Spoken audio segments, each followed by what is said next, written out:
What's going on, guys? Alright, I know we're getting a little bit of a late start, but I actually just bounded out the DD for tonight.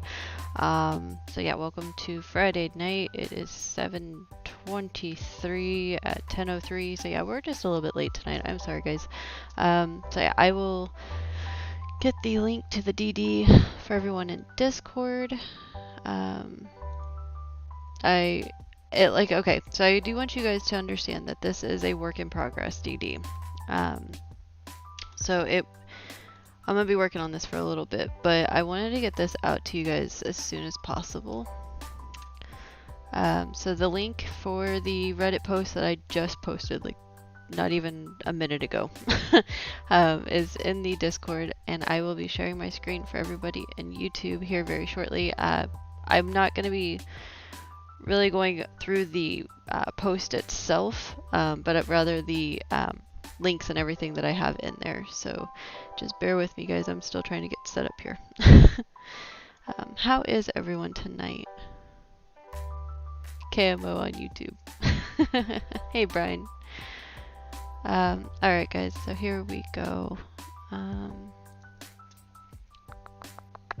Making sure I have all the right tabs open. Don't need that. Don't need that. Alright. So what I'm going to be going over today is because for those that know what my DDs are, the mind map, the infinite loop. Are the banks getting audited? Maybe. I don't know. I don't know that much yet, guys. But tonight is going to be AMC GME focused. I mean, it is kind of the meme stocks, but I was trying to update my mind map because it is a little bit outdated information, and I wanted to get it updated for you guys. And I came across something kind of astonishing. And so if you were part of the space call earlier today on Twitter, I will get that to you right now, guys. If you were part of the space call today with David and Jackson Hunter and everyone, you kind of got a little quick preview of the DD. Like I was talking about it in there today. But this will kind of give you guys the graphics and the write-up and everything that I've done. So I guess we'll dive right into it. Let me make sure. Anyone in Discord, if you do want to hop up here and ask me any questions, feel free to raise your hand and everything, and I'll bring you up. But until then, I will switch it over. There we go. All right. Yeah, welcome to the world of a DD person's screen, and these tabs up here. This is nothing. I usually have 7 windows that have twice as many tabs, so it is amazing my computer still allows me to use it, because it would be begging for mercy most days. So, okay, so we have the mind map somewhere. There it is. Alright, so for those that know, the original mind map. Alright, I'm not going through this. I'm just going to put that out there. We're not going to run through this whole thing. There's videos and numerous discussions on this, so I believe it's titled if you want to actually understand this whole map. I'll zoom out so you guys can see the enormity of this, and this is how my brain works. Okay, so this is the interconnecting of the economy and how with our meme stocks and how that's all playing out.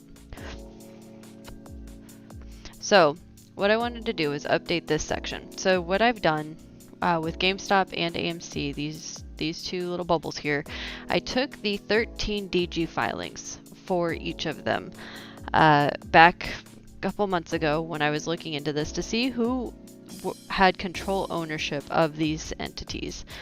And they had a lot of invested into them. And as you can see, like they each had 13 DG filings. So those are the entities that can literally go in and say, hey, this is what we believe. They have influence. This is what we believe you should do with your company, and blah, blah, blah.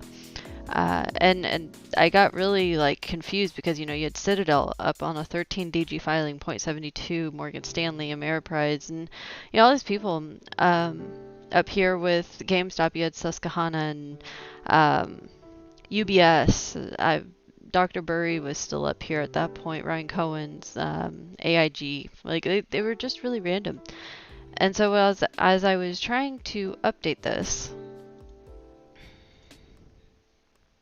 come on, this is now what we are left with. Cancel. Thank you. GameStop now has 9, 13 DG filings. AMC down here with a whopping 4. And so in this information I did pull from Fintel. These are the SEC filings. And so we are in the works of verifying this information against other sources. Again, I stumbled across this last night and I was talking with Citadel Air and my husband trying to figure out what the hell this all meant. Because that's drastic, right? And so again, this is being verified. So this, as you can see, Dimensional Fund has 0 shares, Silver Lake has 0 shares. I have not gone through the 13F filings to see if they have any other interest or anything like that. If they have just bought regular shares, like if they have calls or puts or anything like that on it. I have not done that yet, so that's why I said this is a work in progress. I have to still release find a lot of information on it, but there is something interesting going on here. And so this kind of led me down the idea of, is it possible that this is why the stocks are going down? Like, do they have that much influence on the price? And I stumbled across this fun little article that I have to find again. Actually, I found a couple of them just to kind of, because I always try to find more than one to prove my point here. But this is from Pocket Sense from May of 2021 this year. The disadvantages of high institutional ownership in a stock. It talks about, like, you know, when it's good, when they're buying in, it's like a sugar high. People are like excited, and people will, you know, go and flock to the stock that institutions are actually going to buy into, and it's what creates that surge. It's what creates these boosts and everything. But then it comes down here, and I'll go ahead and read these two little sections. The almost inevitable sell. Institutional investors have all kinds of tools with which to promote the stocks they buy and own, especially when their float position is large. They employ communication media like radio, TV, and internet ads, as well as their presence at investor meetings. Knowing this, retail investors watch institutional buys closely so as to act before the stock price gets too high. When the percentage of the float held by the institutions is high, those funds can exercise tremendous sway over the company, including making executive personal suggestions. There are occasions when institutional ownership exceeds the total float because the funds have bought up the borrowed shares held by the short sellers. When it becomes impossible to acquire any more shares, the stock almost inevitably begins to decline. Sound familiar, guys? As often and intensely as institutions promote the value of the stock, the cessation in purchasing sends a powerful signal that the share price has hit a ceiling. At this stage, analysts may downgrade the stock because its price potential has been exhausted. Alright, so, but that basically, we know that, like, right, the stocks have become very hard to borrow and buy and everything, because, I mean, if you're doing math up correctly, there's no more shares. Like, there hasn't been shares probably since February or March, right? For either GameStop or AMC. And so we know that. And so that's why, you know, that's part of the problem with the price not moving. But then we have what happens when institutions sell. Although institutions claim to be on the same page with individual investors, their actions have a greater impact because of the number of shares they hold. When they sell, a sell-off follows. The sale of large aggregations of securities leads to a steep drop in share value because the market cannot absorb all the shares as fast as the institutions can dump them. While this drop cannot be pinned entirely on institutional investors, it is practically impossible for the stock price to rise under these circumstances. Okay, so based on those two things, if we're seeing that many, we'll go over here back to the bubble. And actually I'll do this. So yeah, so this is I took a little screen grab. So this is the original, and here is the new. If we're seeing that many institutional ownership sell off, that's huge, right? And from what I was figuring up, these are rough numbers, guys. These are very, very rough numbers that I'm talking about because I still have to, one, confirm, and two, get the exact numbers. We're looking at anywhere from 25 to 30 million shares sold off within the last month or so for GameStop, and 250 to 300 million shares for AMC. Okay, that's a substantial amount because they kept telling us, institutions for AMC, they only own 10 to 20% of the stock. No, I don't. I don't think that was the case 100%. Now, maybe now they do. Maybe now at this current moment they do. But back in the last couple months, I don't think that was completely accurate information we were getting. Which Citadel and I were talking about. The main thing that popped into my head was, is this a way that they were able to cover? Were they able to cover using these shares? And we still see on Ortex and all these other websites and everything that they're still shorting the stock and everything, so it's still short. That data is still there, so I don't think they actually covered. But my next concern was, did they use this many shares, like even half of those, to continue to short the stock? So now we really do on the float. Yeah, we do. I would say it's very, very, very likely we own the float 2, maybe 3 times over plus. Because when you have 4 institutions, you have BlackRock, Vanguard, Wanda, and Murdoch still in AMC, from what I'm finding. Now, this does not include 13F filings. The 13F filings they can still be institutions that have long positions or calls or puts on the different stocks or whatever. They still have 13F filings. I have not put those in there. I have to still look for those, but we own the float. I'm pretty certain of that. And then I also did find, and I'm not going to share my screen on this, but compared to the original mind map, AMC was in 28 ETFs at the time of making the mind map, and it is now in 32, which is good. And GameStop, as we know, just got bumped up to the Russell 1000, but it was in 72 ETFs, and it's now in 80. I have not confirmed if they're still in the same 21 ETFs right now. I am still working on that, but that is a very tedious part of my project that I have to do. So I did not have after I figured out this information last night, I was not in the mindset to actually fully go into the ETF sector of all this. So my theory is that, and so what I have Citadel kind of helping me look for, because he has different resources than I do to be able to find data points. I am having him look at certain dates to see if we can find block trades. My thought process is that they did massive block trading, either over the counter or in dark pools, or maybe within each other, selling to each other or something. I'm trying to figure out how to track those and see if we can find something around late May to mid-June is that time frame that I'm looking at, to see if there are somewhere in that ballpark of 250 million to 300 million shares trading hands, and 25 million to 30 million for GameStop trading hands, because that would be making sense. And so that is the the big DD secret from my Discord that kind of got to hear it last night. There was like, I need to get this done.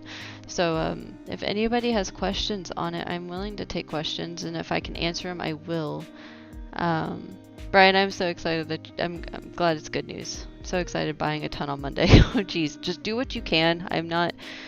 I do not encourage anybody to do anything they can't do. I just hold and do my DD at this point. So that is definitely on you guys. So yeah, I will take questions now. Sidecoin is coming up in the Discord. Maybe. There we go. And YouTube, if you guys have any questions in the chat, just feel free to ask them, fire them off, and I will do my best to keep track of everybody. Hey, Sidecoin. Hey, what's up? Good evening. Hi, everybody. Hey. I just stepped in, so I didn't catch that last part. What did you... I don't know. I just you said something about Monday buying. That's it. No. Someone in YouTube was saying that they're just gonna buy a bunch on Monday. So I said, just do what you feel like you need to do. No, I'm not. Nope. I just hold. Yeah, big time. All right. So, how you feeling? I'm okay. I just took my medicine, so I'm good. Oh, nice. All right. Well, I hope you feel better. So, just popped in here. Thank you. All right. I appreciate it. No problem. Let's see. I have some people in the Discord. Is Wanda still in play with AMC? Yes, Slack. Wanda still has a very piddly position in AMC, but they are there still. I've heard that a lot of pension funds have been buying shares in AMC. Have you looked into that? I have not yet. Boom, boom. Like I said, I'm just now getting around to updating the mind map. I was supposed to do this like a month and a half ago. Kind of glad I waited, but I'm just now getting into seeing who's actually still in GameStop and AMC. So if you guys want all of that information, I can try to do it. It might take me a while because there's a crap ton, but I can definitely do it. Star Warrior, what the fuck? That's insane, Jesus. Yeah, pretty crazy. I'm still kind of lost on these big institutions are selling a bit, or is this just normal? My guess is that they are not wanting to deal with the Redditors. My guess is that they think we're a loose cannon and they don't like the volatility that we're causing within certain stocks, and so they saw that rise, and that's why I think they got out. I have an idea that they got out between the $55 and $72 mark when they saw that rise, right? And so I think that's kind of when they got out, and that's where I have Citadel looking at right now. And I don't blame them. I don't blame them one bit. Seems that things are in a wait and hold pattern. Yes, they are. Well, and so that's why I was saying, if we have that many shares that went out back into the market to be bought or shorted or God only knows what else, and that's even if they had real shares, right? That they could have had synthetic shares. Who knows what these institutions are holding, right? So that's where I think we are. I think we're hitting that floor, that new resistance point on the way down, because we've been trading in this little channel for a little bit, and so I'm okay with it. So we just can't have any more bazookas to people selling off, insiders selling off, institution selling off. So it's I guess, yeah, we're in a wait and hold. That's for sure. You're right, RC.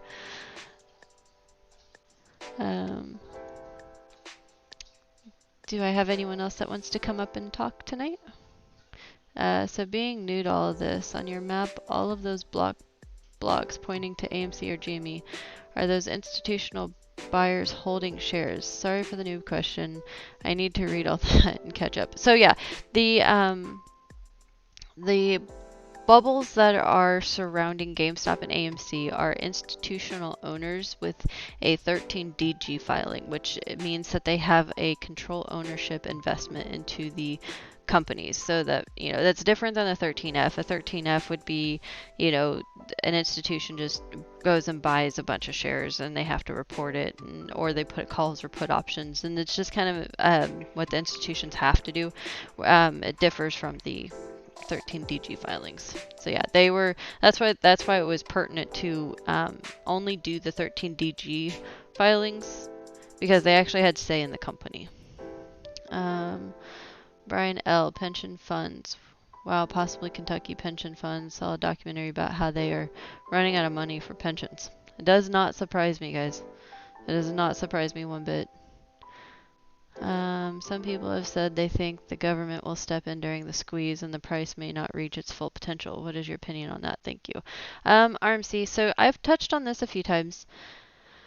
That, in my opinion, in my very honest opinion, the government would be absolutely batshit crazy to step in.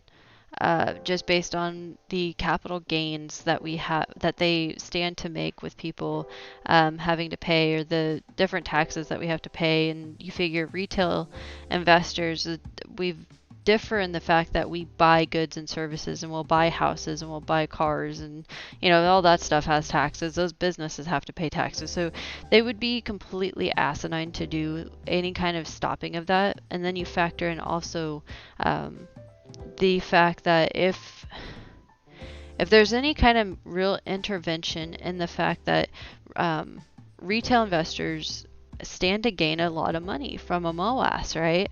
And if that is prevented in a way that is manipulation or halted by any way, then by other entities, the government or the DTCC or whoever else, it would definitely blow the lid off of the free market, the quote unquote free market. And because that's basically saying, oh yeah, the hedge funds and the top 1%, they can make all the money that they want in the stock market, but you can't, right? And so that would, in my opinion, definitely be a very bad thing for our economy, because then you'll have international investors pulling out, you'll have regular domestic investors pulling out, and if you don't have a fair shot, then that would, why would you want to play the game? And so then if you have everyone pulling out of our stock market, our economy goes down, the dollar goes down. The dollar is the USD is the secondary currency around the world. So then everybody else is going down. So it would just be basically the worst domino effect you'd ever see. So that's why I said they'd have to be completely asinine to do that. How many ETFs in AMC and GME? So AMC is currently sitting in 32 ETFs at the present moment. GameStop is in 80 ETFs. They do, when I first did this, they do share 21 ETFs. So if there is any kind of manipulation or shorting or anything within those 21 ETFs, that's when we start seeing a lot of the same price action, the same charts throughout the two stocks. Not financial advice, however, I just figured out the MACD and RSI correlation just enough to be dangerous, so I'm buying more on Monday. Heck yeah, RC Boat Guy, thank you. Hey Tudamoon, how are you? Sure. Can you all hear me all right? Yeah, we can hear you. I want to give you a little bit of input onto my opinion of, I agree, I don't think the government is going to try and stop the free market. And yes, to all the capital gains taxes, but my opinion would be if they could manage this to where the price didn't spike rapidly and drop rapidly and make it more of a longer curve, I think they would stand to have more capital gains, because there'd be a longer period of time that the price would be elevated and more people would take advantage of that. So I'm kind of starting to get the feeling that because of all of these rules and all of the, how come it hasn't squeezed, I'm starting to think that maybe the hedge funds and the SEC is sitting down trying to figure out how can we manage this event so we don't crash the economy and keep everybody more liquid over the long haul, and we don't crash the market. So my opinion is going to differ from yours a little bit, in that I'm kind of thinking a managed event might be better than a sudden spike up to X thousands of dollars that lasts for a week and then it crashes back down to $20 a share. There's going to be a lot of people that are going to crash and burn and never have a chance to sell. And the institutions and all the people that got their tax shelters, they're going to get out quick, and the rest of us are going to be left holding the bag. Not necessarily, but not be able to take advantage of a more of a managed bell curve that lasts over a longer period of time. I don't think it'll be like a crash. Like, I don't think it'll be like to me, personally, we'll know when the peak's happening, right? Like it's gonna, if it's shorted as much as we think it is, at that 6, 7, 800%, because of the synthetics, the failure to delivers, the mess that they're doing with the ETFs and everything, like all of that considered, we're gonna see it. It's not gonna be like an instant like up and down. Like you'll see that point of resistance at the top, and that point, and it'll meet a point of resistance at the bottom, like the price that, like, no ape is selling lower than this price, right? And so you'll kind of see that sideways trading or barcoding or whatever at the top. So I don't necessarily think we'll have a lot of people get screwed out of it, that in the retail side, or the good side, I guess we could say. I don't know if that will be a thing, because obviously, because after, from anything I've studied with a short squeeze of any sort, there's always some kind of a few gammas afterwards too. Like it'll ricochet down and come back up, and ricochet down and come back up. So who knows at this point? But I don't. As long as people are paying attention and they're not stupid and just asking questions and staying aware. That seems to be my phrase this week. Is just staying aware. I think we'll be okay. I don't. You know what I mean? So I saw two things in the last 3 days, I think, and two of them were on the GME side, and one of them was on the AMC side, and I had seen it mentioned months before on GME. The ability to buy the stock got withheld, and at the time you kind of think, that's not right and all that. But I just saw somebody post up they were unable to purchase AMC, and it said internal server error. They tried to make a purchase on AMC, and there was no buy function available. And the theory behind that is they're going to just gradually take away the ability to keep buying synthetic shares. Otherwise, there's no way to put a cap on how many synthetic shares will just keep getting recreated. And so again, I kind of think, okay, that gives me a little bit of credibility to my opinion of the SEC might be behind the scenes going, you guys need to slowly figure out how to keep people from buying shares that we know don't exist. And it just sort of becomes, you just won't be able to make a purchase, but anybody can sell at any time. That way you don't really cap off what the maximum sale price is. But they got to have some way of stopping synthetic shares from being, exponentially growing every week. And I think that's the problem that nobody has been able to address to my satisfaction. So obviously it's speculation, but when I saw those two things, two on GME side and one on AMC, where they talk about not being able to actually make a buy, that becomes an interesting concept to consider as well. Is if you can't buy because shares aren't available, then at some point we're all going to be asked nicely at some price level to start selling, and you're always going to be able to sell. That's sort of, it makes me feel like maybe they are trying to put a stop to synthetic shares. We have to call an end to this game you guys are playing, so no more synthetic shares can be dumped on the market. And, there's going to have to be a finite number of shares that have to be finally boil back down through the synthetics to get to the real shares. We don't know what that number is, but I bet you somebody does. Oh, I hope so, because it's getting asinine. Like, it'd be like having a bunch of counterfeit money and you're just going out and buying goods and services and being like, or like going and buying a house and being like, here is $500,000 in Monopoly money. Yep. We're good, yeah? Like, what? And I concur with your 700% to 800% guesstimate, wherever you came up with that, because I'm kind of like, I'm not the greatest at DD and research, but I do sort of, it's like I've seen enough, even in my uneducated way of viewing things, it's got to be a big number. And 700% would not scare me at all to think that's a pretty realistic problem that they're trying to solve. Now you think about that, 700% of the float. The last thing the SEC needs is y'all make more. We don't want it to turn into 1,200%, because at some point, whether it's a DTCC or the SEC, they got to say, look, we can't afford to bail this out if it keeps going up. Well, that's actually why they came up with one of their, I don't remember which numerical whatevers. One of their regulations actually said that no, after a certain point, anything done after a certain point, they won't be covering.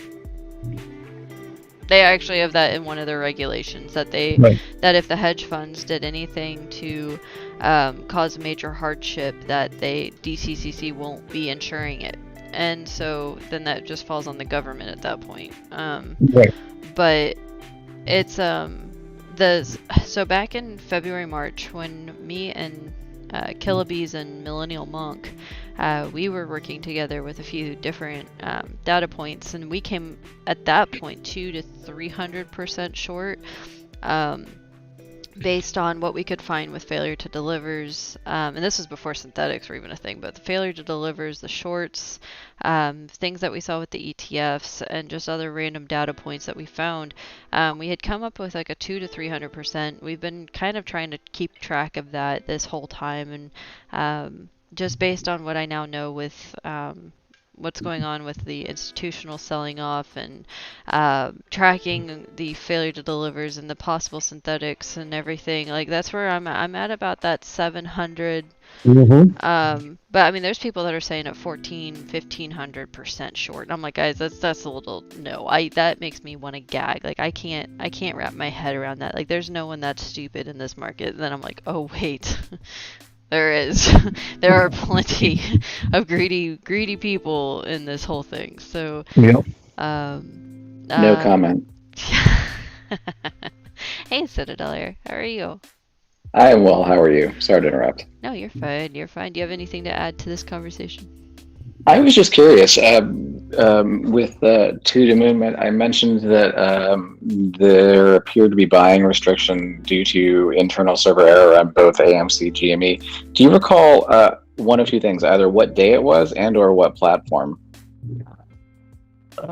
It's been within the last 72 hours that I have seen the screenshots, and as far as what platform, GME, they were discussing it happening on multiple platforms. I've only seen one screenshot of an AMC transaction, and I can't tell you who I mean, at the time I wasn't really paying too much attention to who it wasn't Webull, and it wasn't, I mean, it isn't any platforms that I've ever seen, but, hell, it could be Vanguard, who knows? There's a lot of platforms that I don't know what their interface looks like, but it was a buy that took place. I want to say it was for 200 shares, and the price was like, 31, 32-ish, 49, if I'm remembering, so it was pretty recently. So I'm going to say within the last 3 days is when I've seen it. And it said internal server error, but it was posted because the argument of restricted buys, the poster came up and said, yeah, I got proof of it, a completely different poster. Yeah, I've got proof of it. Here's my screenshot. And that's what sort of gave credibility to they might just quietly take that function away, and we don't know until it's already been done.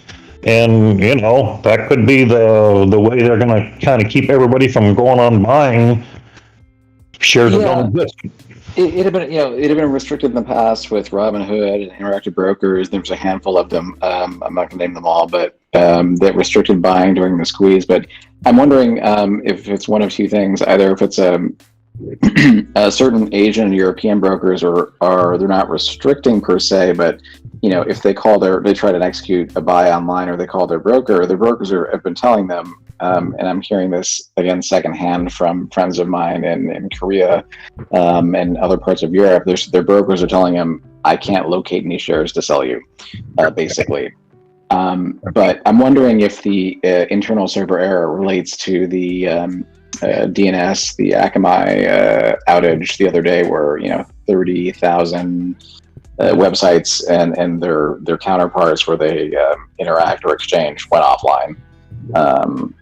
Like even I was affected by it. Like I could boot up my trader workstation with Interactive Brokers. I could do 9 out of 10 things, but there were certain functions I couldn't get news. I couldn't get some current data. I could execute some trades, but these were not AMC GME. So I was just curious on time frame if it was around the same time when we had the giant DNS outage. It could be. You're closer to that DNS outage than not. That's just news to me. So I'm so used to hearing the term outage, I don't even pay attention to what it is anymore. But it certainly could be coinciding with that. I will tell you, I called TD Ameritrade just because I happened to be flying back from Seattle when the whole GME thing went down, and I didn't have a position at the time, but I remember them flashing it across my phone. I thought, what the hell? I've never heard of anybody not being able to make a, and I just sort of put it in the back of my mind. Well, then it kind of made me go, yeah, I'm going to call TD Ameritrade. So I did. I said, hey, I just kind of want to know, there might be some things coming down here in the next, 30 to 90 days on AMC and GME. And she stopped and she said, we've had a lot of staff meetings about these two stocks. She said, here's what I'm prepared to tell you.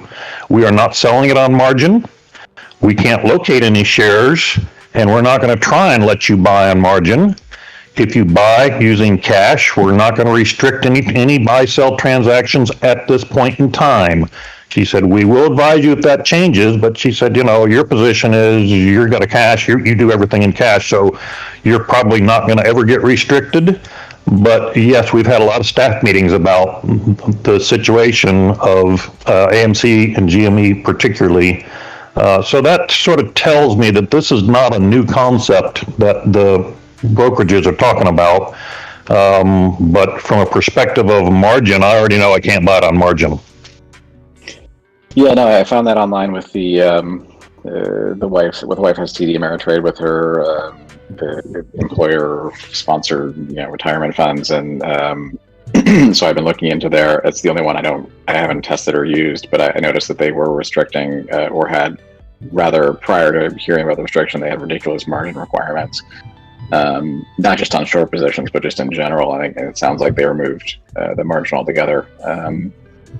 But you're not the first to say this. I have a friend that I went to school with that works at a, we'll say, Vanguard-like firm, but not Vanguard, that I've just kind of quietly asked, in passing when I saw them last week, just about, GME and AMC, and they're very tight-lipped about it, as they have to be. But the only words I got out of him was hot potato.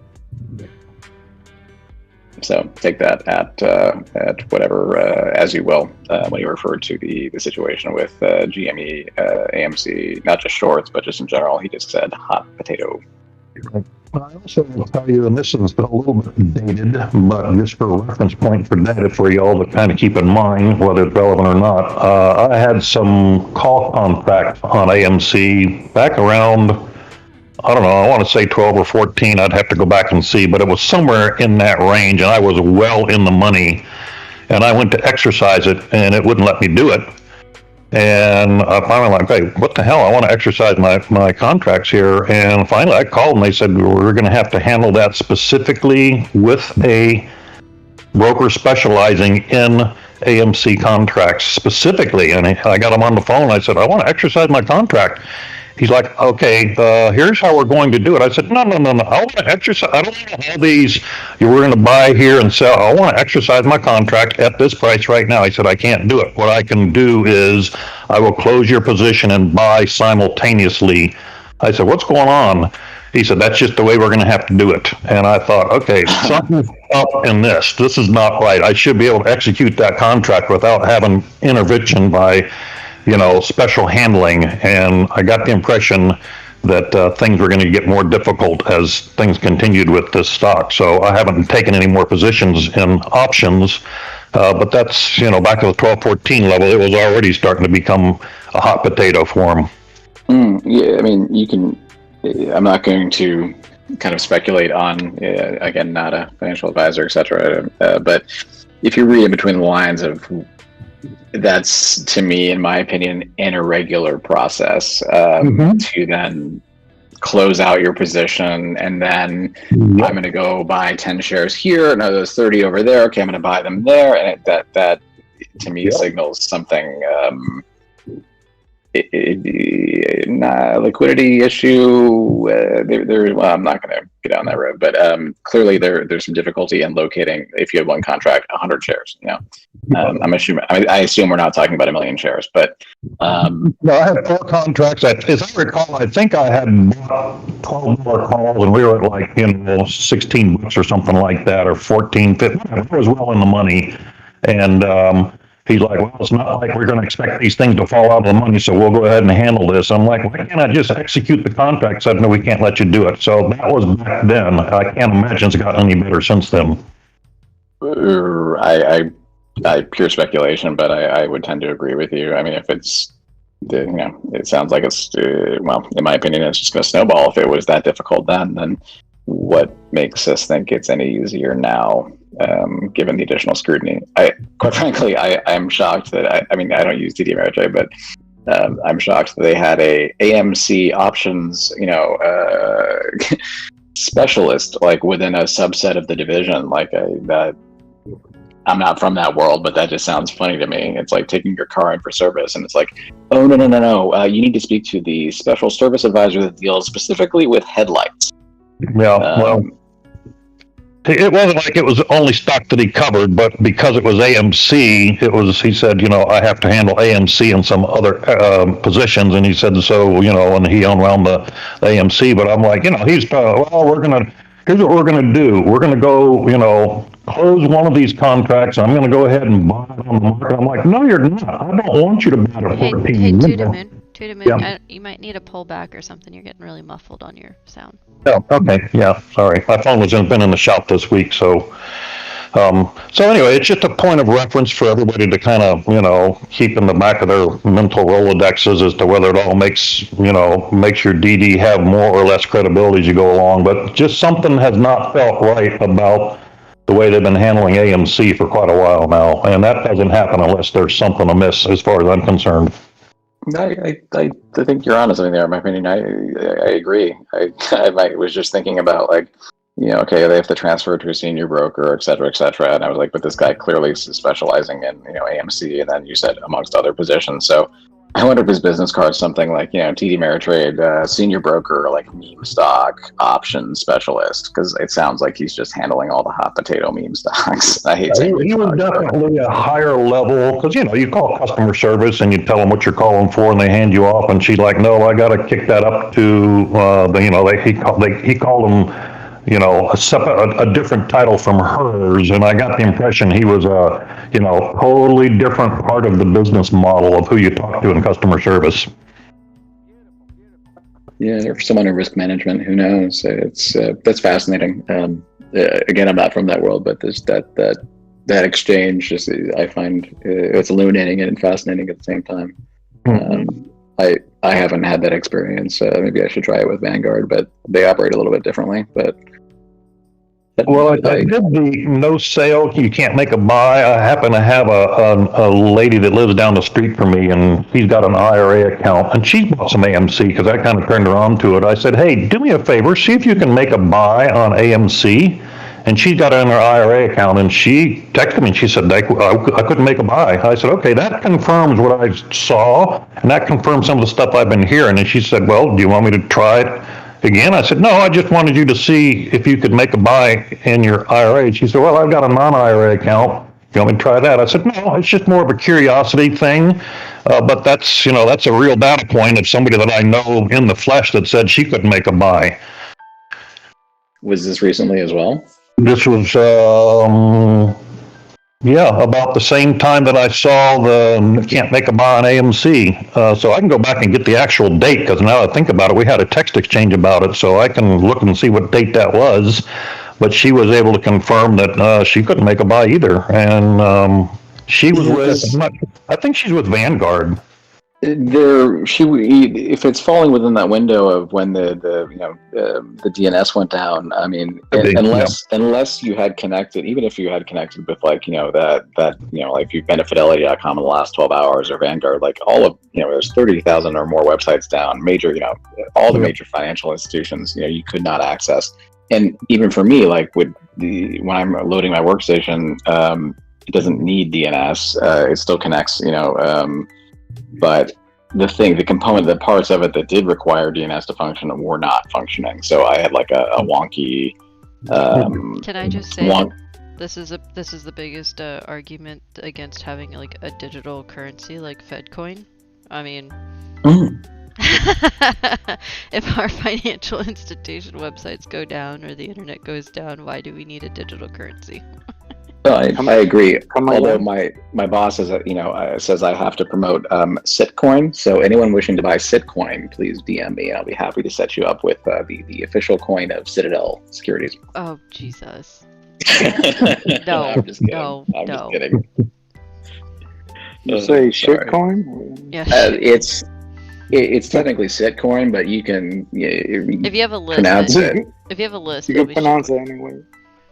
You pronounce it as you like. I like, if I'm being recorded, I say it a little bit differently, but it plays well on Twitter. So, Citadel, do you have any visibility on the amount of synthetics? I think you kind of stepped in after we kind of covered that. Do you have a position on what we think that number might look like? For which security? AMC? I have not concluded. I've been digging into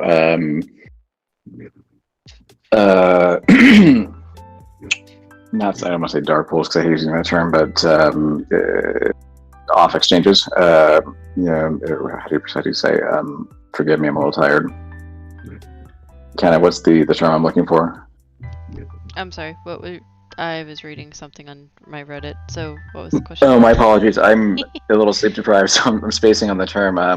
It's off network exchange is another idiom for dark pool because I hate saying dark pool, right? Yeah. Okay. The over the counter. Oh.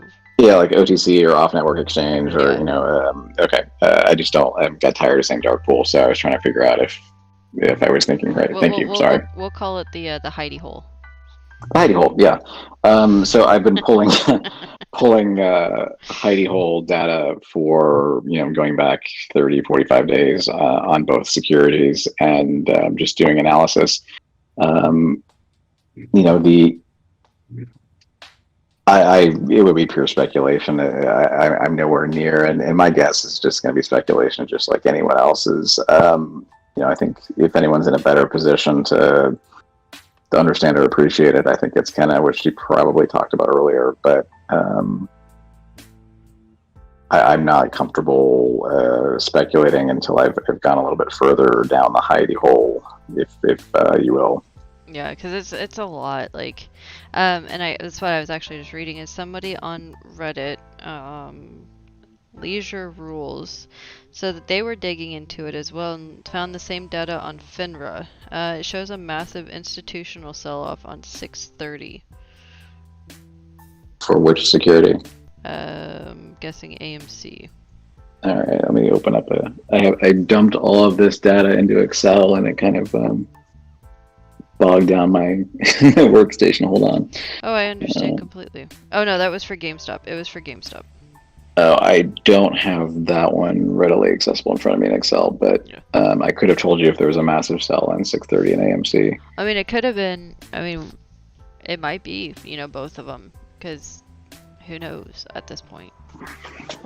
Well, I just scroll and look because I dumped the transactions are not lumped by day. It's like down to the minute and the second. So like I was telling you earlier, there's something like 1,470 something transactions just in the past 30 days on off exchange to the tune of, well, I can get that in a second. But what were they saying was a massive, what would qualify me as subjective as a big sell? I'm looking at it right now. June 30th. Because on June 30th, there was a sell for 12.4 million, a sell for 13.4 million shares, a sell for 16.1 million shares, all between 10:05, 10:08, and 10:20 a.m. 10:21 means 16 million were bought, 18 million were sold at 10:27. 24.3 million were bought at 10:41. They were sold again at 10:50. 26.8 million shares, 27.2 shares were bought 2 minutes later. 28 million were bought 4 minutes after that, followed by at 10:58, a 28.4 million share sell, and 28.7 thereafter, a minute after. So Yeah, a lot of back and forward. I'd have to really like dive into this to see. I'm looking at it on my phone right now, and that's making my eyes go cross. Yeah, we can keep that date in mind, the 30th. Yeah. Tyson, I haven't been able to go all the way back. I just got a message from him. He's asking about a date in June. Unfortunately, the data, the batch that I ran could only went back as far as the 15th on that initial. I can go back further. I just need to, it's going to take a little bit more time because the data that's archived at that point, but the raw data I have access to rolls back. I think almost 45 days. So I don't have June 2nd available, or else I would, I think that's that magic $70 number you were looking for, kind of. Yeah, I think that's why I was saying I think I might have found this just a little too late to get actually to that data point very easily. If I can real quick, RC Bokai has said something. Have you spoken to the hedge fund data the Fed is supposed to be releasing next Friday at 4:15? I have no idea what this is about. Does anybody else?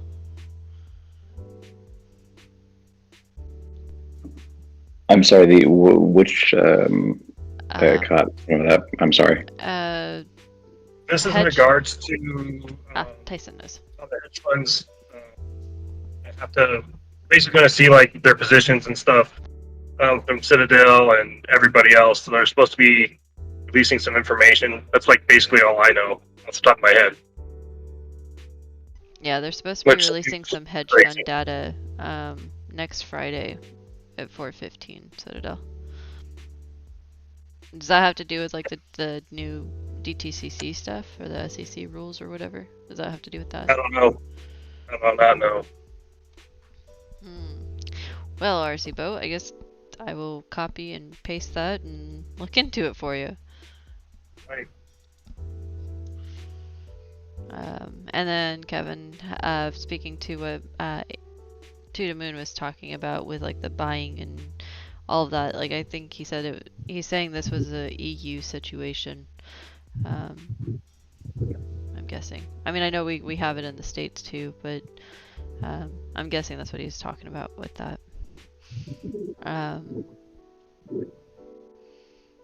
Yeah.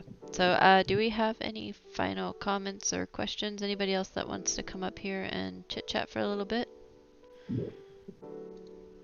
If you do, just request and I can bring you up. Or YouTube, do any of you guys have anything? I tagged you on Twitter. Uh-oh. That's a rabbit hole right there. That's a rabbit hole. Just kidding. Andrew, there he is.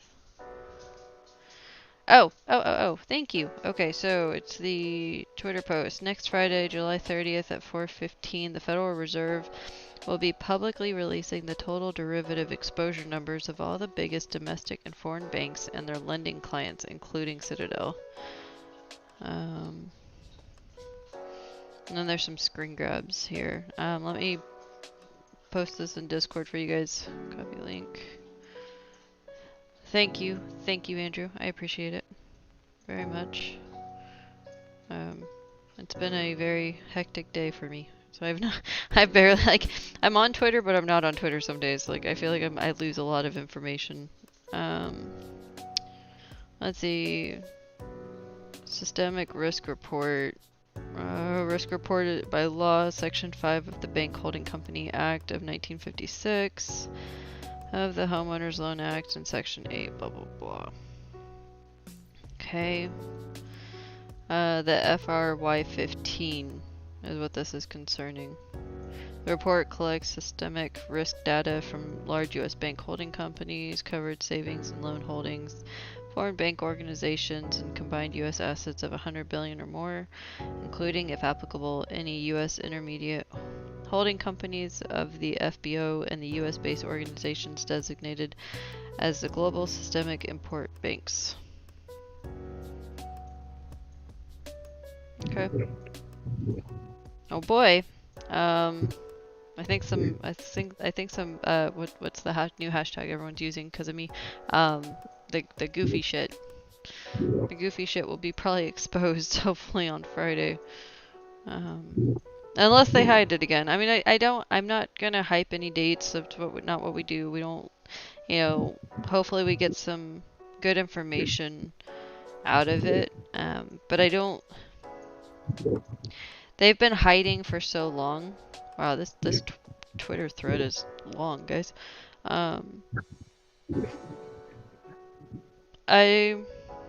Hopefully they get exposed. I hope they do get exposed and we can actually see something come of this because let's face it, like this shit needs to end at this point, right?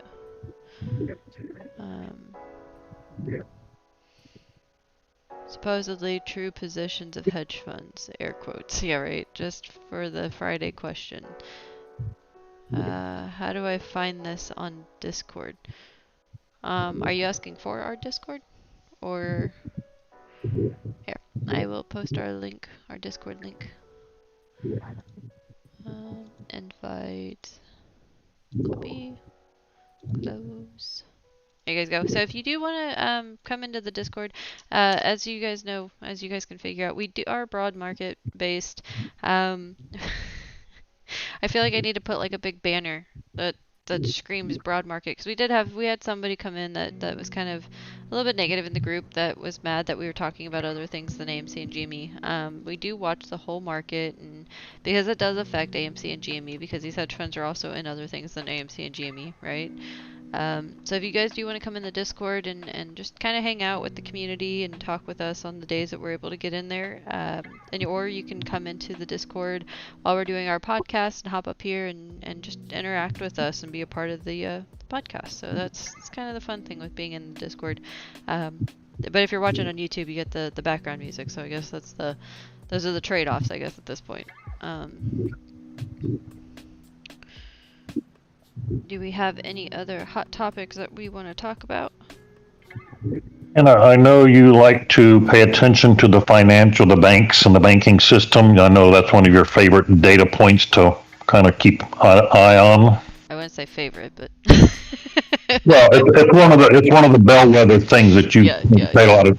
I have a friend of mine who works for Wells Fargo, and I knew he did, but I'm not going to call him specifically and talk about it, but I happened to reach out to him. He wanted to go out fishing over the weekend, and, you're sitting out in the water waiting for fish, and I got talking about, hey, so, I hear Wells Fargo is kind of pulling in their personal lines of credit, and he kind of rolled his eyes, and he said, yeah. I said, everything okay? He's like, we've got 7 million home loans and mortgage forbearance. He said those are all going to be a problem. Oh, I bet. You said how 7 million pieces of property that are in mortgage forbearance. That's just one institution. That's one institution. Wells Fargo has. That's just Wells Fargo. Yep. In forbearance. Well, no wonder they started calling or stopping personal loans. Yeah, they're bleeding. And then they have, oh my gosh. I would not. So let's just try to make sure they're not bleeding per se. They've been in mortgage forbearance because the government has forced it. Now they have to figure out, are these people going to be able to get current and what's going to be the plan for that? Because otherwise, they're going to have a 7 million house problem if the government says, well, you're going to have to figure out how to eat that. They're not going to eat it. They're just going to figure out how do we start the process of getting out from underneath this? So it's a big number, and there is, mortgage forbearance doesn't necessarily mean they're going to foreclose, but it's sort of like, if ever there was a precursor to it that's got them worried like crap right now. Oh, yeah, and I called that, God, months ago. Like, Yeah, you did. Jesus. Like, I'm gonna, start taking a step back because I'm one of these days I'm gonna hit something wrong. But the crypto thing, and then the Wells Fargo thing with the Fannie Mae and Freddie Mac, like all of that, and like the housing market really has worried me and my husband because of that forbearance. Because you figure, God, we're a year and a half, right? And if people haven't paid their mortgage for a year and a half, with the average mortgage monthly cost being about $2,500, you're looking at 45 to 50,000 that's owed back, multiplied by 7 million. Okay, let's do this math. Let's see. I'll say 45,000. Okay, it's times 7 million. This is These just are going to be scary numbers, kind of. That's not too bad. Only $315 billion. $315 billion for one institution. And that's the average, that could be higher than that. Yeah. Of course, the government can bail out $2 trillion pretty quick. So, in the scheme of things, that's not a deal breaker for the United States government, but it's certainly going to put a hurting on the market. Well, I mean, but if you have Wells Fargo, you have J.P. Morgan, Deutsche, Morgan Stanley. I mean, all of these institutions that are probably in the same, if not worse, situation. It's not good. And like Citadel, I actually found when I was looking into all like the subprime loans or non-prime loans, I think is what they call them now. That Citadel actually welcomes them, and so does Wells Fargo, or they did. Well, sure. Yep. Welcomes them, and are they repackaged in the new razzle-dazzle version of the CDO? Probably. I mean, but they you can actually go on to these companies. Like if you just type in like non-prime mortgage and type in like one of these big institutions, you'll actually find them. And they're going, credit scores that are very low and like bank asset-backed loans. They're catering to like the 1099 and self-employed people that can't have like a regular W-2 to show. They're like, oh, well, if you can show that you had this many deposits or this amount of money in such amount of time in your bank, yeah, we'll approve you. Yeah, with no sourcing of where the income came from. No, not at all. And I mean, Canada's on the same path, which we already discussed. But yeah. But to play devil's advocate, I will just maybe even if it's the minority, I do have a family member that told me they were in mortgage forbearance, and I was immediately concerned, and I was like, "Oh, I'm so sorry, I didn't realize. Can I help? Meaning, like, can I help with expenses or help cover costs? Like, they're retired, so it was befuddling to me why this was happening." And they're like, "Oh, no, we're fine." And I'm like, I don't get it. And they're like, "Well, I'm doing forbearance because I can." I'm like, "So you have the money?" They're like, "Absolutely." And I said, "And you're holding on to the money?" They were like, "Uh-huh." So when they end their program and forbearance, which is coming up, I mean, they're just going to make either it's a lump sum payment or I'm not sure if if it just extends your mortgage or if it's a lump sum like balloon payments do. But they're planning on making a balloon payment, and they just wanted to hold on to the cash because, for whatever reason, it was illogical to me because they weren't making any interest on it or investing it. But maybe that's the minority. I think they tag it onto the back end. You have to have an actual contract. I did research that too. You have to have an actual contract with your lender when you went into forbearance to have it tacked on to the end. One of my friends actually does that every month. They call and they say, "I want to make sure that this is being tacked to the end of my mortgage," and they do it. They make sure of that. Now, if you didn't, from my understanding with a lot of the institutions, if you didn't do that or you're not doing that, it is due. Like when those forbearances come off, you basically owe that big lump sum, and hopefully these banks are like, okay, maybe we'll work with people, but I highly doubt that because that's a lot of money that they're losing out on. That reminds me of that Simpsons episode where Homer bought the RV, at like the used, RV lot, and they're just like, "Oh, it's only $99 a month minus the crushing balloon payment." Like that he said, whispered that was, like 100. There was 100,000, and Homer's like, "Well, that's not for a while, right?" And the guy's like, "Uh-huh." So I'm just imagining that just came to mind. I'm sorry. That's pretty much it. I had a personal experience with that in 2008. And basically, one of the terms with the whole forbearance is that you had to be delinquent. And I wasn't, I just wanted to take advantage. And they said, well, you have to be delinquent in order to qualify. But if you look at the terms and conditions, that puts you in foreclosure terms. So basically, if the property is overvalued, or let's say more than, let's say, what you owe on your loan, then you stand to lose because they'll foreclose on your property. You know what I mean? If it benefits them, then you're kind of jeopardizing yourself. So it depends on the property that you have. If it's a property that's underwater, then yeah, it doesn't really matter. But if you're not underwater and you're trying to do that, you're putting yourself in a bind as well with that, with the forbearance. I think a lot of people don't understand it. They look at it as, oh, free money now and I'll pay it back, or back it at the back end. It depends. If they benefit from the transaction, then take me to court. After they foreclose on your property. So people have to bear that in mind as well. I don't know. That's just my personal experience. And I can speak to your point, and I do have some personal experience with this. My sister called me right after Christmas of last year and said, and she lives in Seattle, actually in the Puget Sound off the Seattle coast on a place called Bainbridge Island. They've lived there for 22 years and bought 10 acres of land, and they were farmers. So that's a little bit of the story. So she calls me, and I don't hear from my sister very frequently, so when I see her name, I was like, okay, this is going to be bad. What's up? And she said, we've been in mortgage forbearance since March of last year, and the bank just sent us a letter and says it's all due and payable starting next month, and we can't pay it. So we're going to have to get out of here. And I said, well, tell me what this means. She said, we're going to have to put the place up for sale and hope that we can get it sold before the first payment is due. And they were able to do that, and they got a cash offer, all cash plus, whatever. So they made out fine.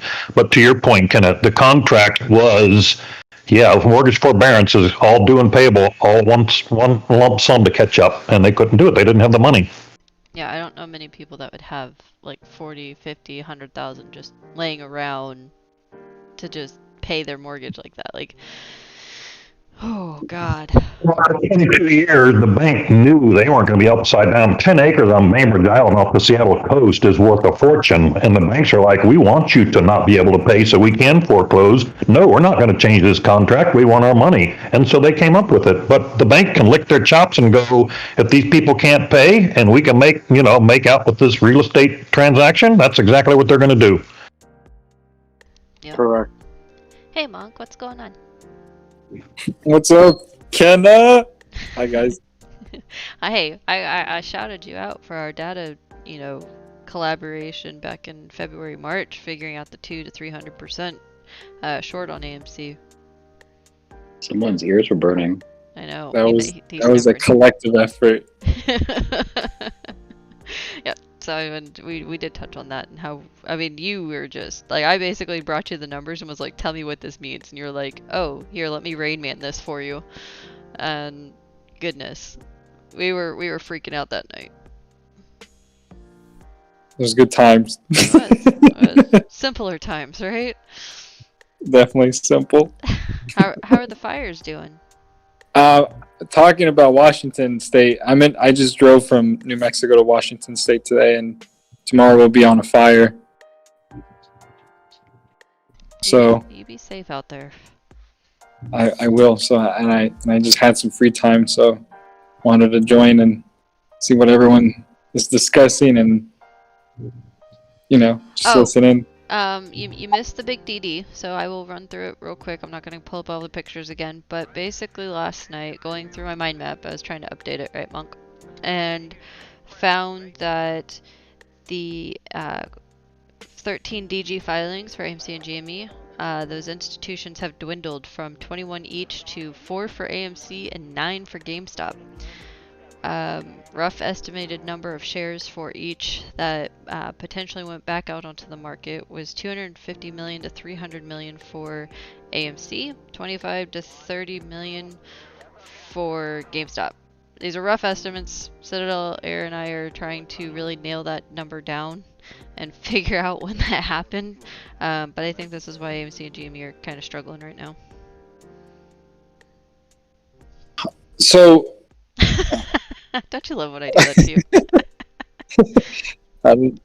Damn. Where was it before again?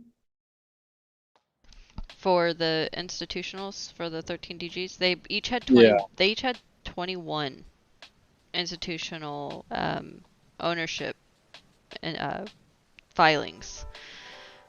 So it wasn't the 13Fs. Like the 13Fs, like they have a crap ton each of them for 13F filings. But now they're at 4 for AMC, 13 DG filings, people that still have shares in them, and 9 for GameStop.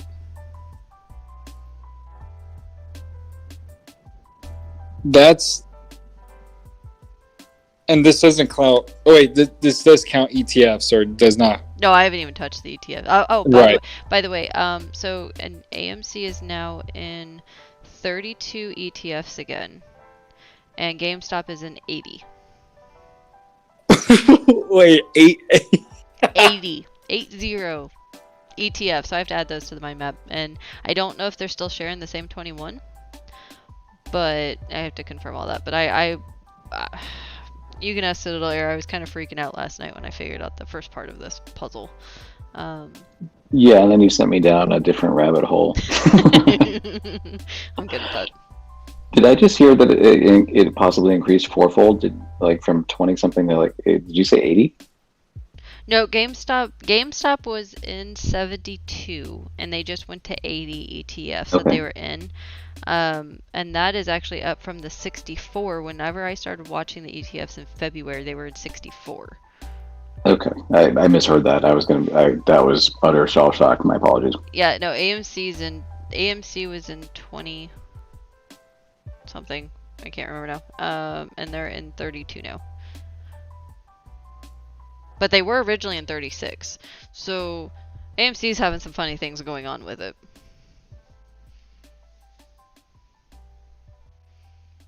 So I'm curious now because I've been trying to look for some. I remember a couple times I was able to find some correlation between like how the SPY pattern and movement was going on, similarly to these AMC and GME. But now correlating that to the inverses and stuff like that, the way I'm looking at SPY right now, like SPY just hit an all-time high today. Of course again.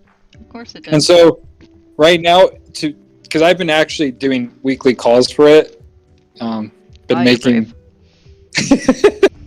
making some good movements there, but it looks like it still is just having bullish bullish trends even next week, just from the way it's moving. I'm curious to see how long this is going to last. I give it another quarter. I'm terrified of Q3. I don't know why. I have this feeling with Q3.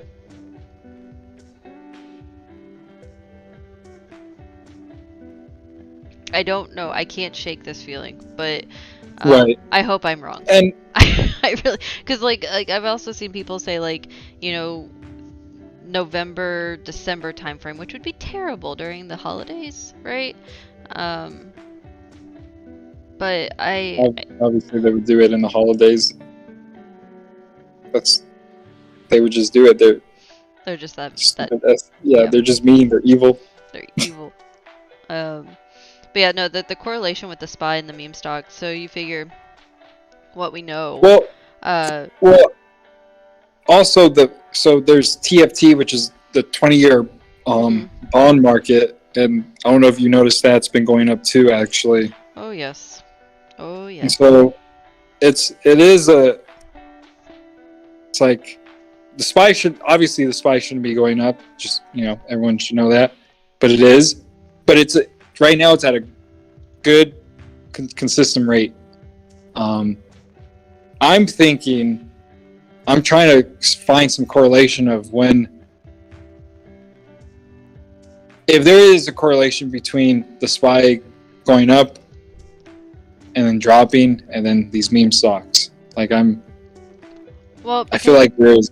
The meme stocks with the SPY, so remember that the AMC and GameStop share a bunch of ETFs with like Tesla, Apple, Microsoft, right? And so whenever that kind, because I've even seen like AMC and GME kind of follow SPY a little bit, and so there's something going on with the tech stocks that are affecting the ETFs, and that's what's causing AMC and GME to kind of follow each other, because we know SPY kind of follows tech, so that'd be my correlation, really. That's what I was thinking. It has to do with the ETFs. Yeah, always. Oh, Two to Moon's coming back up. And it's funny because I've been really monitoring even UVXY these couple weeks, because just being careful of the SPY, because I am trading in it weekly. Today was the most interesting because it was not trading similarly to the SPY for the first time. It was actually trading together. Oh, really? Yes. Weird. Day Night says putting all my money on the SQQQ, cheap as hell, only $8 lottery tickets, not financial advice. Yeah, we've looked, we watched the SQQQ and the UVXY and all of those. I'm not touching them, guys. I'm not touching them until after the MOAS. I'm not touching them. I look at them, I watch them, but I wouldn't touch the inverses until, because you have to wait till the MOAS happens, because that's gonna make the whole market. You know, you figure if these these two stocks, right? It's not the BlackBerry, the Nokia, Meta. It's not any of those, but just these two stocks share 21 ETFs, and if you have AMC and GameStop run like none other with the rest of the meme stocks, the whole market's going to go green due to those ETFs, and then it's going to plunge. So something that you kind of have to take into account, right? And also, the way I'm also analyzing it is the bond market, and TFT is up, but the SPY is also up. There's something that's clearly not right about that.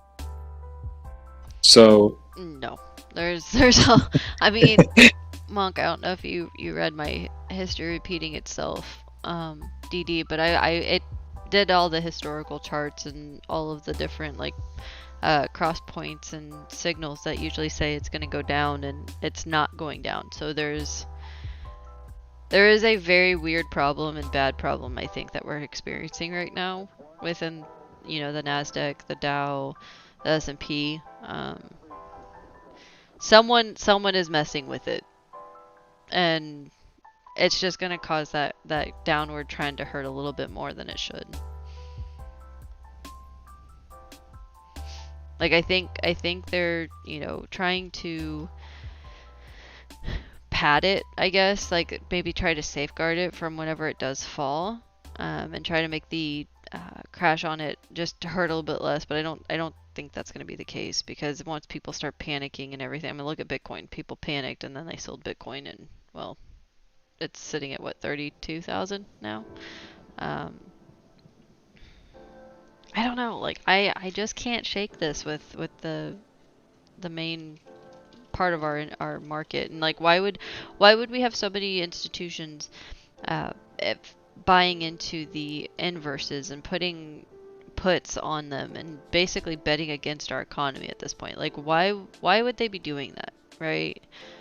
So if we follow the money, well, the money is saying that the market's going down, but the market's not going down. right, yeah. Even my friend Jay Pena, who's in here, he was telling me earlier that if you look in the call options for UVXY, I think it was like a year from now or January, how expensive they are. How like there's so many people putting call options for it. Yeah, I noticed that. Like, you know, whenever we first started watching those, we were like, oh, these are like pennies. And now just there's so many expectations for it, and I'm curious to see what's going to happen. Maybe Q3, but even the end of the year, and seeing what Jay Powell is eventually going to say about all this. He like there needs to be him saying something. They can't keep this up. Just can't. No, I mean it's not sustainable. It's just like the housing market. None of these bull runs are sustainable. Eventually it has to breathe, and what goes up must come down eventually, and it's just a matter of time at this point, in my opinion.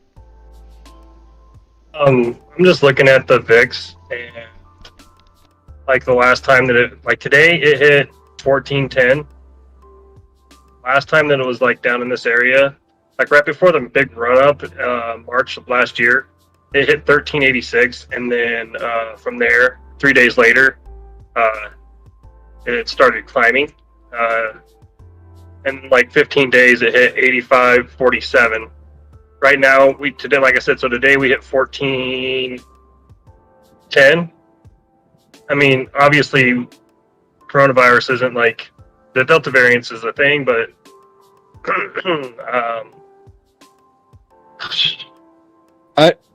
I'm worried about Q3. You know, like looking at this chart, it's just like it's been on a downtrend ever since the peak. Obviously, it hasn't really had any higher highs since. So, like in June, it hit 45 almost, and then since then that's been the high, and then everything else has been lower. And then today, or a couple of days ago, sorry, it wasn't today. A couple of days ago, like a week and a half ago, it hit 1410. And now it's currently sitting at 1720. So, like, that makes me nervous. I mean, it has been acting correctly. Like, if the market goes up, VIX is supposed to go down. If you see the VIX and the market go up together, that's a sign that things could really reverse really quickly. So just keep an eye out on that. As a quick tidbit. That's a sign that I'll be margin calling you, Tyson, just for the record. You have AMC. AMC is like I keep hearing like this negative beta or whatever, so isn't that a good thing? Like if the markets go down, AMC is supposed to go up. Yeah, I mean that's it's the like an inverse. Yeah, that's the idea, because if the market goes down, the they're covering to buy. Well, yeah, the institutions will get probably margin called, or they'll be looking to liquidate assets so they don't get margin called, and they have to cover their bad positions and stuff. Yeah. Yeah. Did you say? Did you mean beta, Tyson? Beta? Beta. Yeah. Well. Beta? I've never heard anyone say it like that. I've never either. Beta? Beta. It's Greek. Alpha beta. This is why I took Latin and not Greek, but I thought he said theta, like theta decay. That's why I was confused. So. Oh well, you know what? That's how we talk in Colorado. Okay. No judgment. I thought I was like hearing things, and I'm so sleep deprived. So don't mind me. You son of a. I will point this out one more time. March 18th. I wonder if it's gone up at all. March 18th. 315 strikes.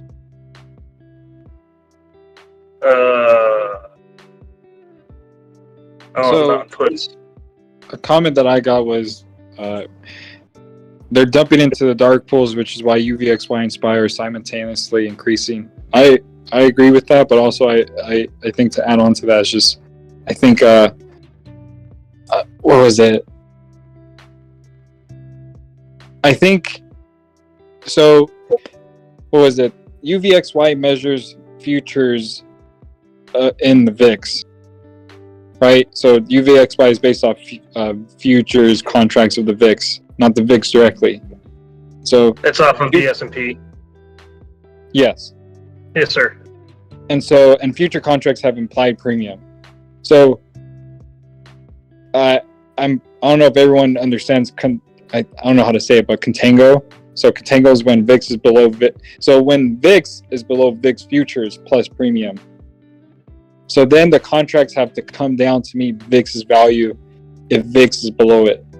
That's why we get the decay.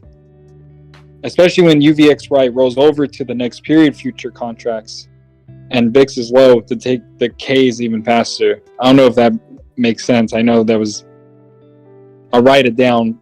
Probably it makes more sense, but overall, contango is when VIX is below UVXY or the VIX's futures. Hey, Japina, can you mute your mic? Tina. Thank you. I don't know if that made sense to anyone. Absolutely. 100%. Wait, what now? No, I get it. It's hard to understand, but yeah, it makes sense. Yeah. That's one reason why we were seeing such a similar trend today, was the SPY and UVXY moving similarly too. Like this, obviously SPY, we should see SPY almost opposing UVXY, but today we didn't. Right. Alright. Do we have any other questions, comments, concerns for tonight's talk? We are you guys are somehow finagling this an hour and a half podcast versus an hour. I'm trying to figure that one out yet. So let me give this to Citadel before we sign off. This was our earlier discussion about the could not complete a buy, and you want to know the date. I'm looking at it right here in front of me.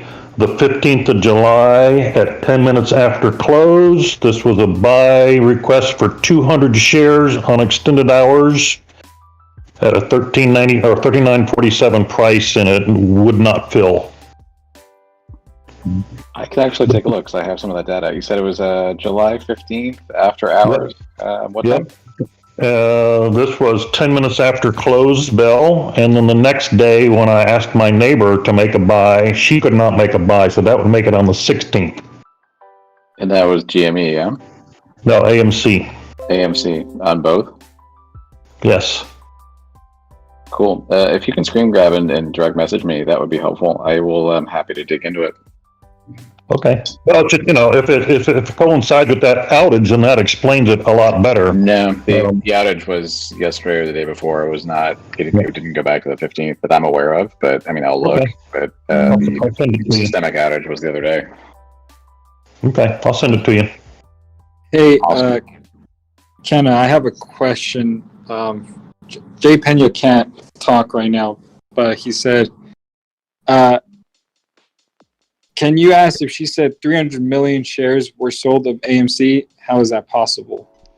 250 to 300 million was held by.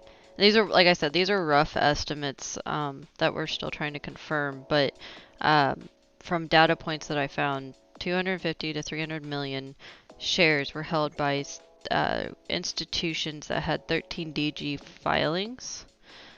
I have no idea how that is possible. I wish I had that answer. But yeah, that's, I mean, just doing some quick math last night with Citadel Air and knowing the 21 institutions that were in it compared to the 4 that are in it now, and basically knowing what they held at one point. It was a substantial amount. It's stupid. It's stupid. I'm hoping my math is wrong. I really am. I'm hoping that I was just completely stupid last night, but Sure. I don't hope for that. Since when do you think institutions have sold 25 to 30 shares of GameStop? Volume has been so low recently that would be almost the volume since 6:30. Yeah, so yeah, well, so the idea with this Bird Bear is that I think they're doing it in block trades through the dark pool. So we won't see it. Like we won't actually see it. And I June 30th is definitely a date that I've been told about already on Reddit. And we're going to look into it. Citadel Air is going to be assisting me with some data pulls because he has some magic tools that I don't have. So this is where our team is great. We definitely have our own strengths. I find the puzzles and patterns, and then I can enlist people to go, hey, I don't know how to find this data. So it's going to be definitely a collective group effort on this. So, but my guess was about late May into mid-June, but heck, if we can pinpoint that to June 30th, we might actually be able to get that data pretty easy. So, Jay Pena continues and says, but apes own 400 million shares. I mean, you have to think, like, this is basically confirming the synthetics, the shorts, we also have what's in the ETFs. Like, there's so many shares out anymore. We don't know where all these shares are coming from. That's why I'm saying it's not making any sense. It's not making any sense at all. At all. Like, the fact that they're sitting there saying, like, it's, oh yeah, they only own 10 to 20% of the float. Well, maybe now. Maybe at this present moment, but, who knows anymore? Like, that's not even accounting for the insiders. What Adam Aaron and all of them hold. Like, they hold a lot of shares too. So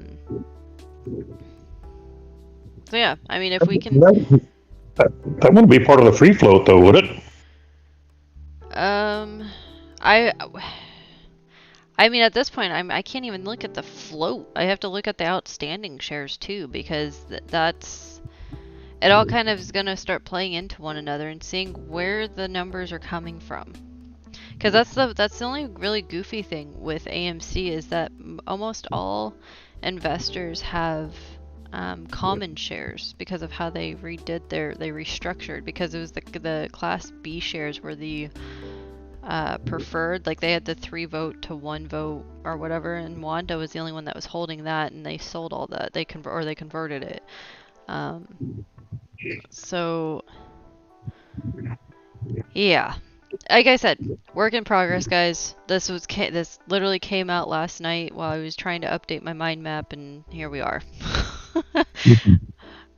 Dark pool trades still get posted to the market, though, according to Dave Lauer. Well, I mean, yeah, they...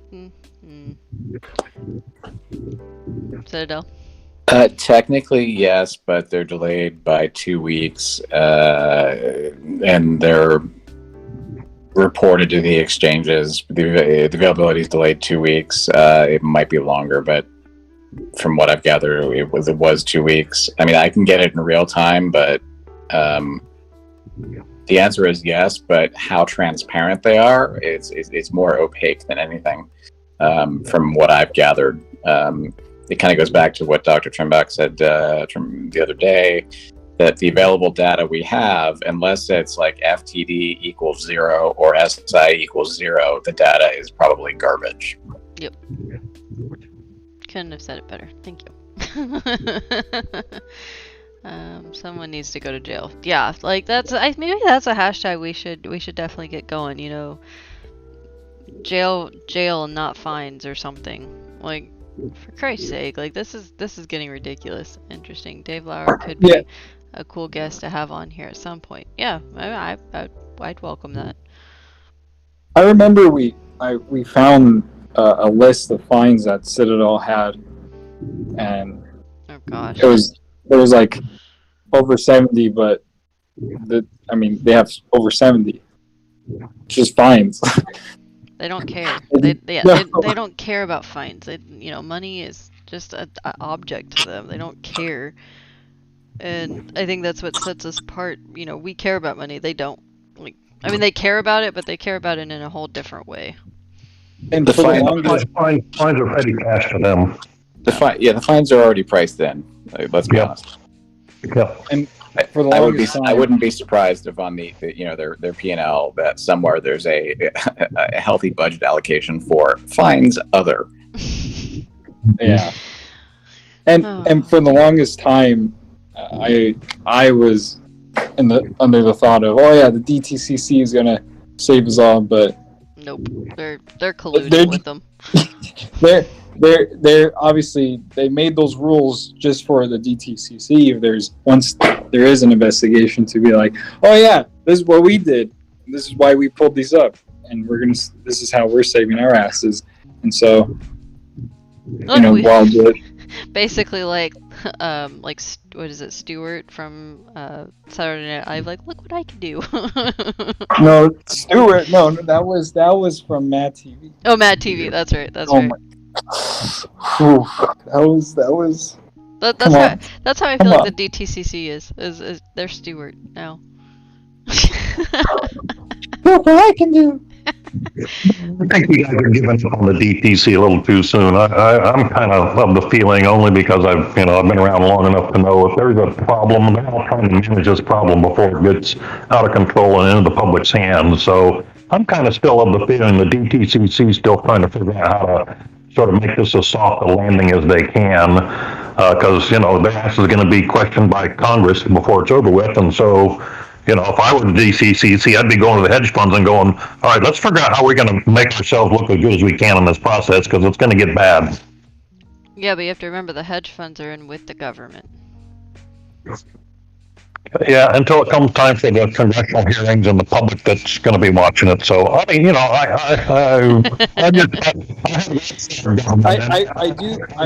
would get work on 6 months before anybody hears of them. There's people that know what's going on in their government. Pull back from your mic, to the moon. Pull back from your mic.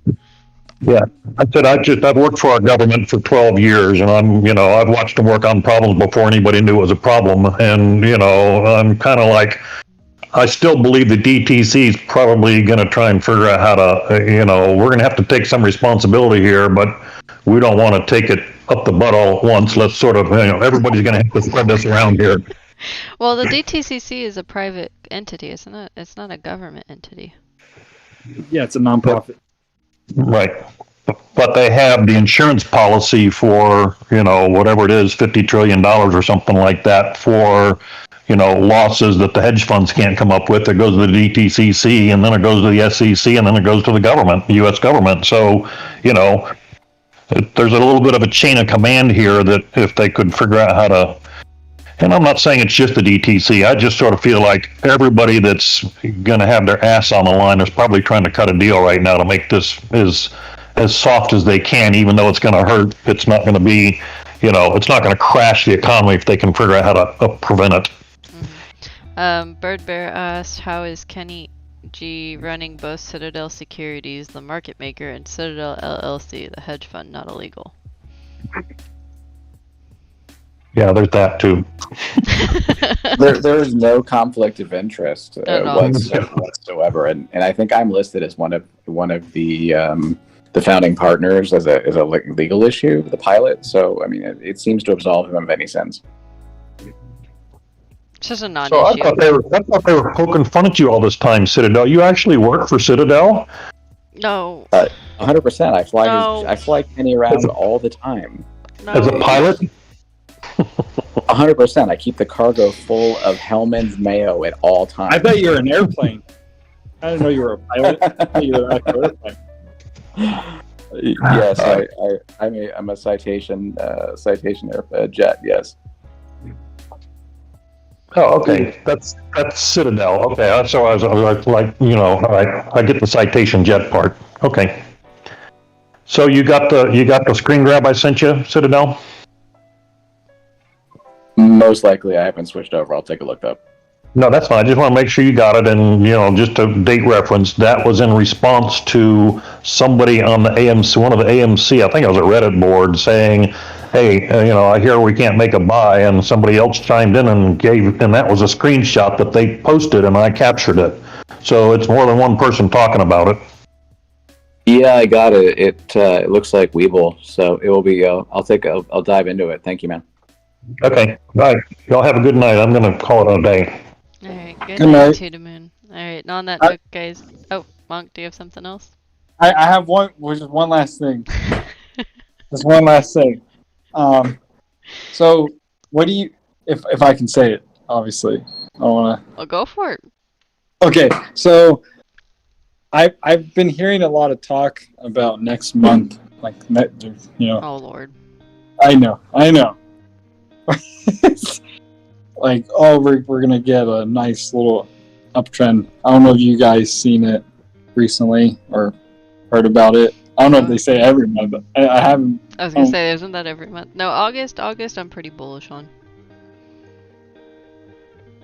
That's all I'm saying. That's all I'm gonna say. I'm bullish on August. What about you, Airplane? Airplane goes. Brrr. No, that's a bird. First flight.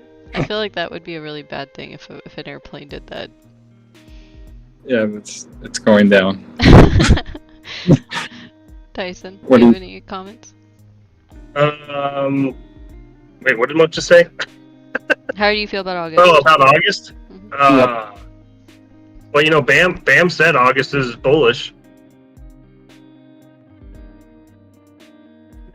I don't know if you guys have been following Bam at all, but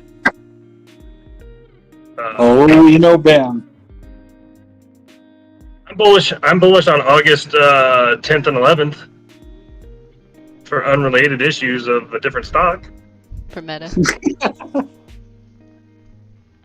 Wait, I thought we were bullish on the 4th for Meta. Not that we're setting dates. No, we're the 10th is earnings and the 11th is the Samsung. That's right. That's right. What's the Of 4th? their Oh, new- the 4th their is new the end phone of of the 4th Nano. is the end of the silent period, quiet period. So Matt, I don't know. Matt is bullish in August too. So Pretty much all the short stocks are bullish. August is gonna be weird. I think August is gonna be a weird month. How about BB? That's I bought BB too, man. I don't know. I haven't really looked into BB for a while. So hopefully someone else has been looking into that for you guys. If not, Monk, I'm assigning you to it while you're fighting fires. Oh, okay. Here's my DD for it. Meme stocks go up. Nice. I like it. That's the best DD I've had in a long time. Hey now. That's Wow. Ouch. Yeah, Dave. I mean, Kenna, your whole AMC and institutionals selling 300 million shares is nothing compared to that. Is useless against my argument. Yep. Yeah. I might as well just wrap it up, guys. I'm now obsolete. Yeah. Meme stocks only go up. Welcome to Millennial Monk's show, everyone. Day Night says August 2nd is earnings for AMC, so that can be a catalyst if it beats earnings. Good to know. I didn't realize that date was coming up so quick. Yeah. I mean, you got the vote coming in next week and then earnings after that. And yeah. To the moon in August. Let's go, August. And that's actually my husband's birth month, so August is going to be good. Oh, and then we have my birth month in September, so we got 2 good months coming. Yep. Oh, dude, mine is September too. Oh, geez. I got calls on I was both. aligning. I can feel it. I think Citadel passed out. I think he did too. No, I'm here. I'm just slowly resenting you all because my birthday came and went with no mention, so that's fine. It's totally cool. You didn't tell us. Dude, we don't have a birthday calendar on here. Are we? Do we need a community birthday calendar? Oh Jesus, dude! 1,400 birthdays? Come on. I mean, I think it's a good idea. I don't really celebrate it, but I think it's a good idea. When was your birthday? July 5th. Well, happy belated birthday. It's 2 days after my sister's. Excellent. Well, thank you. I appreciate that, Cal. Yeah, happy birthday. How long have you been in the Discord? Like 2 days? On that day? Actually, yeah. I don't know. Kenna or someone else will have to tell me my join date. Or I can contact Karen and HR and find out when my first paycheck was issued. How many miles do you have? Wait, you're getting paid? Wait a minute. We've been here longer and we don't get paychecks. Take it up with management. I don't know. Lady, management. Where's Marissa? Conveniently, she's I got her to pop on for a second. Can I put down Lady Love at Lady and put down Dave Lauer as our next interview? And she came on and she's like, "Really?" I'm like, "No, you need to work on it." And So she came on and she left after that. So she did show up for a second though tonight. Well, It's past her bedtime. we'll have to take it up with her. Yeah. All right, I don't know. guys. I'm getting paid, so you're getting shafted somehow. So Well, I know you're not getting paid off of my MMAT DD at all. So no, you think you have shares in your portfolio, but they don't exist. This is the Matrix. They're synthetic. They're not real, and actually they're in my portfolio. So just don't worry about it, dude. It's all good. you need to average down then if you have my shares. So noted.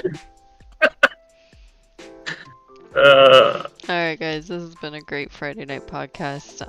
We will be back on Monday, 10 p.m. same time.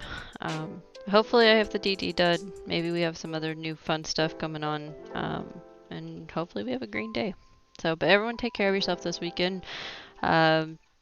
Relax. Don't look at the ticker. I promise it won't move. I promise. Okay? Get off the charts. And don't be weird on Twitter. No weirdness on Twitter this weekend, okay? Because I can't do another weekend like that. It's too much last weekend. Yeah. Don't be Chad. Don't be Chad. Don't be Chad. It's terrible, guys. Yeah. See, Hoosier Ape says I told him to read the charts. So yeah, go look at the charts. Oh, and other things you guys can look at. If you have Vortex, check that shit all night long because it changes. Don't. Stop it. Stay away from it. Just take a break. Yeah, no I'm gonna AMC, no AMC Twitter. Go out with David's going on his boat this weekend. Go out with him. Like go fishing or something.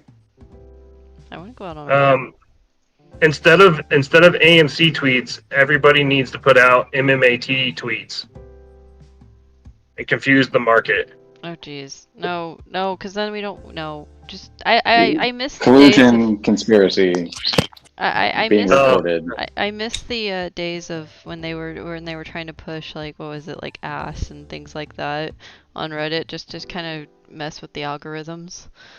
Those were some of my favorite times, to be honest. That was awesome. Like there was a lot of like it was tits and ass and that's what they were pumping at that. And now it's literally that. Yeah. It's literally and it's like, come on. Jesus. Oh, We Lord. took it too far. It did. It did. We broke the it did. matrix. It's okay. Yeah, and I mean, it got dark when we started pushing rope, but yeah. Yeah, that I had to sign off for that one. All right, guys. We'll see you around. Good night. Good night. Have a good